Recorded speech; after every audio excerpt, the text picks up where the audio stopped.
Hello बच्चों, let's see the question.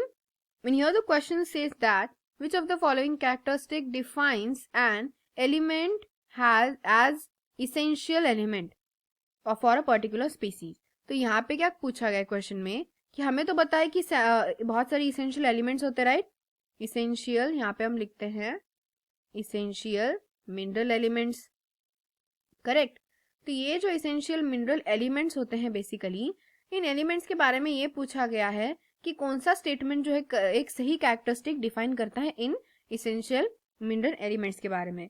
तो हमें तो पता है कि इसेंशियल मिनरल एलिमेंट कितने होते हैं, 17 है, जिन्हें मैक्रो और माइक्रो न्यूट्रिएंट ऐसे करके क्लासिफाई किया गया है according to the needs. Macro जिनकी लार्ज नीड होगी प्लांट्स में, और माइक्रो जिनकी स्मॉल नीड होगी प्लांट्स में. ठीक है. तो बेसिकली हमें पता है कि प्लांट की जो कंप्लीट लाइफ साइकिल है, वो लाइफ साइकिल सही से चलने के लिए, प्लांट की पूरी लाइफ साइकिल जो है वो सही से वर्कआउट करने के लिए, जो भी लाइफ प्रोसेसेस होती है उनके लिए, ग्रोथ के लिए, ग्रोथ एंड रिप्रोडक्शन एक साथ वर्ड कह सकते हैं हम, ग्रोथ एंड प्लांट्स में ग्रोथ एंड रिप्रोडक्शन परफॉर्म सही से होने के लिए सारे एलिमेंट्स क्या होते हैं, जरूरी होते हैं.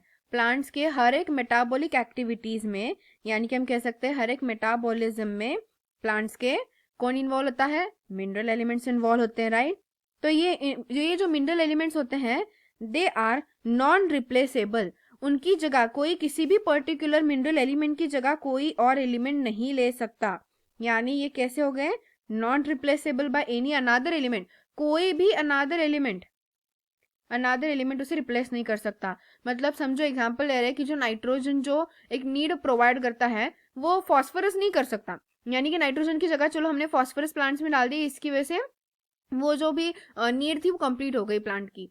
ऐसे नहीं होता. हर एक एलिमेंट की खुद की प्लांट के लिए एक नीड होती है और वो कंप्लीट होना जरूरी होता है. इसीलिए कोई भी एक एलिमेंट दूसरे एलिमेंट की जगह नहीं ले सकता. They are non replaceable.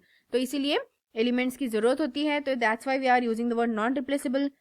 तो ये एलिमेंट जो होते हैं ये अब्सेंट हो या फिर वो रिड्यूस हो जाए, उनका रिडक्शन हो जाए प्लांट के बॉडी में इन एलिमेंट्स का, तो उसके वजह से अलग अलग डिसऑर्डर्स कॉज हो सकते हैं. उनकी कमी हो जाने से डिसऑर्डर होते हैं. और अगर वो कंप्लीटली मिसिंग ही हो जाए तो उसके वजह से प्लांट परफेक्टली ग्रो नहीं कर सकता और एक सही तरीके से वो रिप्रोड्यूस भी नहीं कर सकता.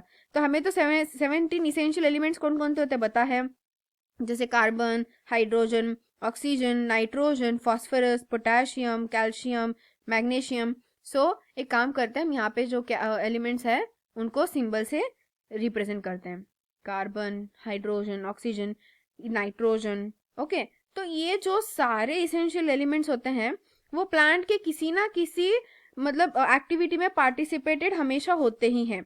चाहे फिर वो कोई भी एक्टिविटी हो, कोई भी सिंथेसिस हो, कोई मेटाबॉलिज्म हो, कोई ट्रांसपोर्ट हो प्लांट्स में, कोई फूड प्रोडक्शन हो, किसी भी तरीके का प्रोडक्शन हो, उन सारी चीज़ों में ये जो 17 इसेंशियल एलिमेंट्स है ना, ये 17 इसेंशियल एलिमेंट्स इन्वॉल्व होंगे लाइफ साइकिल में, ग्रोथ में, रिप्रोडक्शन में, मेटाबॉलिज्म में, प्लांट की सही से डेवलपमेंट में, स्ट्रक्चरल डेवलपमेंट हो, प्लांट में सारे जो बेसिक स्ट्रक्चर्स है वो सही से हो, इनके लिए इंपॉर्टेंट होते हैं. तो यानी कि अगर हम फर्स्ट ऑप्शन देखें तो फर्स्ट में क्या बोला है कि missing of plant can not grow और नॉर्मली वो प्रोड्यूस नहीं कर सकता. तो ये तो करेक्ट स्टेटमेंट है, जो अभी हमने इतना सब कुछ एक्सप्लेन तो कर ही दिया है. फिर अगर वो अब्सेंट हो तो कोई और न्यूट्रिएंट उसकी जगह ले सकता है. No way, this is the wrong. अभी हमने बोला कि वो कैसे हैं, नॉन रिप्लेसेबल है. नॉन रिप्लेसेबल यानी कि किसी एक कोई भी इसमें से, समझो एग्जांपल कार्बन यहाँ पे अब्सेंट है तो उसकी जगह हाइड्रोजन या कोई और कैल्शियम, मैग्नीशियम नहीं ले सकता, कोई भी नहीं ले सकता. जो एक ये कार्बन छोड़ के जो रिमेनिंग 16 एलिमेंट्स है वो 16 में से कोई भी कार्बन की जगह नहीं ले सकता, या फिर ये 17 छोड़ के अलग से भी कोई लो तो वो भी वो नीड कंप्लीट नहीं कर सकता. तो इसीलिए हम कह रहे हैं कि they are non replaceable. Next that if it is present in higher concentration plants grow increases. नहीं, कोई भी इसेंशियल एलिमेंट्स हो उनका प्रॉपर अमाउंट प्लांट के बॉडी में होना जरूरी है. अगर ये अमाउंट इंक्रीज हो जाए तो उसे हम कहते हैं डिफिशियंसी. और अगर वो डिक्रीज वो डिक्रीज हो जाए, this is the wrong here. अगर उनका जो अमाउंट है वो क्या हो जाएगा, उनका जो अमाउंट है, समझो वो अमाउंट अगर डिक्रीज हो गया तो उसे डिफिशियंसी कहेंगे, और वो अमाउंट इंक्रीज हो गया तो उसे क्या कहेंगे, उसे टॉक्सिसिटी कहा जाता है। अगर अमाउंट इंक्रीज हो जाता है तो उसे टॉक्सिसिटी कहा जाता है, और टॉक्सिसिटी प्लांट्स की ग्रोथ तो नहीं बढ़ाएगा ना, इसीलिए ये भी स्टेटमेंट कैसा है, ये स्टेटमेंट भी एक रॉन्ग स्टेटमेंट है। Next that for higher seed production it has to be added as a fertilizer. तो सीड प्रोडक्शन हायर हो जाए इसीलिए एज अ फर्टिलाइजर हम किसी एलिमेंट को डाल दे, उसकी वजह से उसकी सीड की जो हायर मतलब जो ग्रोथ है, डेवलपमेंट है, वो फास्ट हो जाएगी, ऐसा नहीं होता।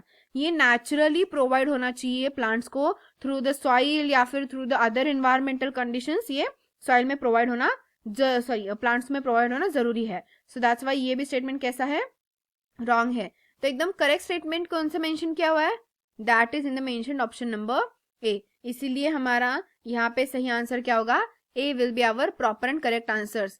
तो यहाँ पे उसके अलावा हमने जो भी पॉइंट्स मेंशन किए हुए हैं वो सारे इंपॉर्टेंट है, you have to note down them, क्योंकि ये किसी और तरीके से किसी और क्वेश्चन में भी पूछे जा सकते हैं। So that's why here the all points which are mentioned, all of them are important. I hope you got the answer very well. Thank you and all the best.